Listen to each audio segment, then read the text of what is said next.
You've lived above the same quiet takeaway for years. Never a problem, never a fuss. Then overnight, it goes viral on TikTok. Now your street is choked with queues, the noise never ends, and litter covers what was once a beautiful place. Life above isn't yours anymore. It belongs to the tourists. This scene is playing out daily in the centre of Amsterdam. The charm of narrow streets and historic canals has drawn crowds so dense that life at the city's heart has begun to change. The dawn of the millennium brought a milestone moment for the city. For the first time, more than 4 million visitors arrived in a single year. By 2019, over 21 million overnight stays were recorded, a figure that revealed a city more sought after than ever before. However, popularity has come with a price. They should forbid to eat on the streets, for example. I think that's one of the biggest annoyments, that people sitting on the street, eating on the staircases. It's just not nice. The complaints from Amsterdam residents started to crop up in 2013, when tourism had fully bounced back from a downturn following the financial crisis of 2008. Locals said that tourists were being loud and disruptive in the city centre, showing disrespect toward workers in the red light district, occupying short-term vacation rentals that drove up housing prices, and taking over some of the city's most beautiful, historic areas. This tension between a city's allure and the burdens it brings raises a deeper question. What drives such overwhelming waves of visitors in the first place? Overtourism is not accidental. It stems from three interlocking causes: low-cost carriers, reduced ticket prices, to such an extent that short urban getaways became accessible to vast numbers of travelers. As emerging markets grew wealthier, tourism evolved, no longer the preserve of the elite, but a mass experience shared worldwide. And crucially, apps like Instagram and TikTok. These apps don't merely share photos and hotspots. They direct tourist traffic, funneling millions into the same picture-perfect locations. Amsterdam's long queues once formed outside landmarks like the Anne Frank House or the Rijksmuseum. Timed ticketing has ended those lines, but new ones have appeared. In the famous 9 Streets district, crowds of young visitors now wait outside food spots such as the Chun Cafe or Fable Friet, turned into must-visit attractions by social media. Hi guys, we're in Amsterdam. We just went to the famous Fable and Friet. It's basically a fries place, and you can get them topped with like anything that you want. If apps and airlines explain how mass tourism took shape, the next question is why cities like Amsterdam remain so invested in it. The answer is straightforward: revenue.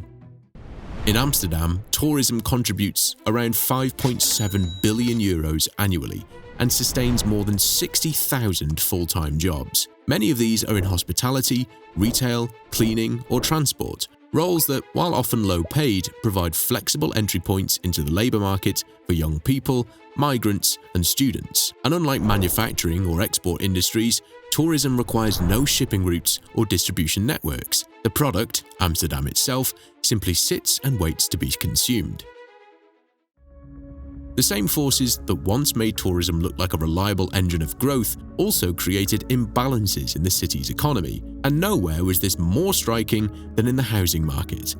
Platforms such as Airbnb and Booking.com quietly transformed thousands of homes into makeshift hotels, leaving fewer places for residents to live. Pressured by these changes, Amsterdam took decisive action. In 2019, the mayor imposed a strict cap of just 30 rental nights per year on primary homes. The effect was dramatic. By 2024, the number of Airbnb listings had fallen by 54%. However, the city's balance sheet doesn't tell the full story. What seems like easy money for businesses and city coffers often comes with hidden costs for residents. Economists have a name for these unseen burdens: negative externalities, the side effects never included in the price tag.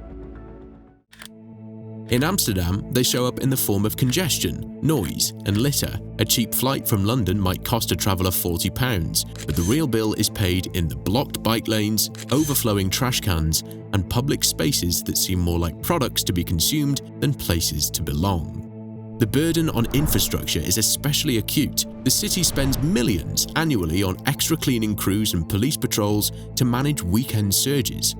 crowds spill over into residential streets, straining transport networks and eroding quality of life. Yet these expenses are rarely captured in the neat statistics of GDP contribution. That's not to say that Amsterdam has stood idle. Over the past decade, the city has steadily raised its tourist tax, now the highest in Europe, on the logic that visitors should help cover the public costs of their presence. A night in an Amsterdam hotel carries a 12.5% levy, while cruise ship passengers pay a flat fee per day. From 2026, the city plans to move its cruise ship terminal away from the city centre and force some ships to dock 85 kilometres away in Rotterdam. The idea is simple: make tourists share the costs of the city they use. Other measures go beyond taxation. For example, in 2020, Amsterdam banned new shops in the city centre that cater exclusively to tourists, such as tacky souvenir and hemp shops, to preserve space for businesses serving residents. Yet the paradox is clear: tourism remains a pillar of local revenue. In 2023, spending by visitors reached nearly 105 billion euros nationwide. Amsterdam is trying to discourage the very activity that helps fill its budget, attempting the delicate act of cutting dependence without toppling the economy it's built around being visited. And the struggle is not unique to the Dutch capital. Venice has wrestled with overtourism for decades and responded by capping tour groups at 25 people, plus introducing a €5 entry fee to its historic centre on peak days. Barcelona has capped hotel construction and cracked down on short-term rentals. Rome is preparing to introduce a €2 fee to see the Trevi Fountain.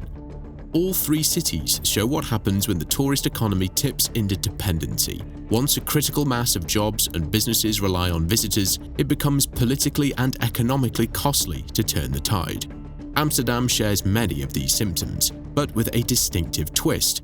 Unlike Venice, it is also a financial hub, home to multinationals like ING, Booking.com, and Philips. Unlike Barcelona and Rome, it competes globally for talent in tech and creative industries.